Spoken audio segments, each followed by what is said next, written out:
Stu, are we expecting people to show up and break out the plastic credit card to load up on beef and goods, or what are we doing? Are we shifting and going vegan for 4th of July?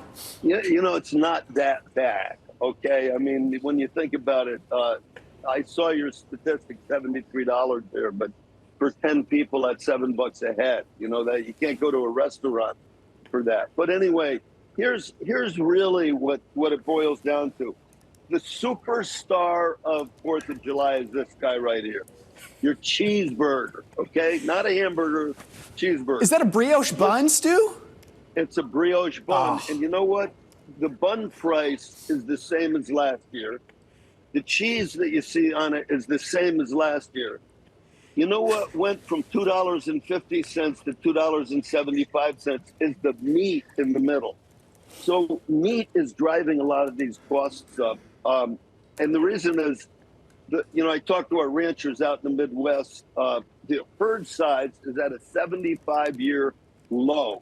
Okay, so there's less cattle and there's more demand because everybody wants protein, everybody wants beef. So, hey, supply is low, demand is high, and prices go up. And this is really, to me, what's driving inflation. Tomatoes are down a little bit this year. Eggs are down this year. Strawberries popped up a little bit, and we got really hot weather, which is affecting our farmers. They're just hoping, things will cool off a little bit. So it's not that bad. I'd say it's up a few percent. Well, Stu, what's going on with vegetables, though? Every time I feel like I go and buy, Brussels sprouts, broccoli, asparagus, prices are higher, and even like the supplies in my local grocery store are kind of lacking. Are people showing up there, or what's? You know what, Bailey? That's what's happening is the fruits and vegetables always change a lot depending on the weather, and you can see some of the tremendous weather systems that we've had today. Look at the heat right now. That's affecting all the growers.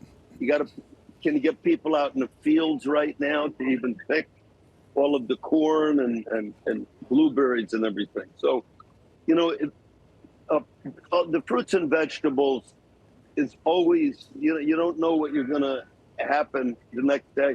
Same thing with fish a lot of times.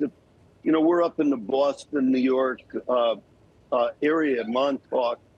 And, depending on the weather, the fishing boats don't go out.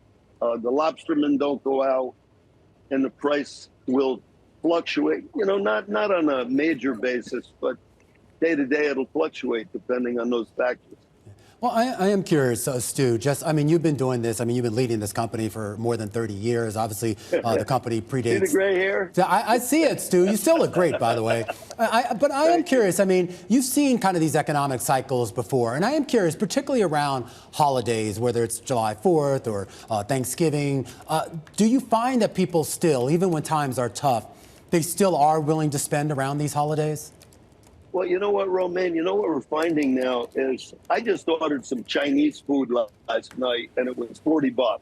And all I got was just some lo mein and sliced chicken. And you're talking $7 for a 4th of July cookout. So, I think people are tending not to eat out as much, and they want to eat in the store. They want to buy their own food and cook it. Now, here's some ways you can save money, okay? We have people back there chopping. They're chopping, making guacamole right there. They're cutting all that, peeling the avocados and everything. Yeah. All of that takes time. If you want to save money, do it yourself, okay? Because you'll save a lot of money. I joke a little bit about the mashed potato index, which is, when the economy is really good, people will tend not to cut and make their own mashed potatoes. Instead, they'll buy them store-bought. Yeah. And most of that stuff is double the price. So, Stu, I guess the big question I have for you, what are you doing on July 4th? What's going to be on your grill? Okay. First of all, I have a good question, Romaine. You know what's coming on my grill? This baby right here.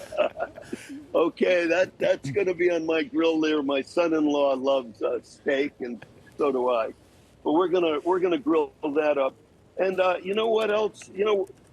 this is like a biggie, obviously, is corn. Yeah. You know, it's coming out of Delaware right now. Everybody's corn, watermelon, you know, the salads, potato mac, and coleslaw. And then there's going to be a lot of 250-year celebration type things. This is just we took some strawberries, blueberries, and some whipped cream and made a red, white, and blue type of thing. And you know what else, Romaine? This is like not even in the books. I never learned it at school or anything, but TikTok. Yes. You won't believe the impact TikTok has. You know, I'll give you an example now. You see these? You see this? Yeah. It looks just like That's what the it's cake, called. right? Exactly. Yeah. It's like a cupcake in the container with dots on the top of it. Yeah. We're going to sell thousands and thousands and thousands of these this weekend.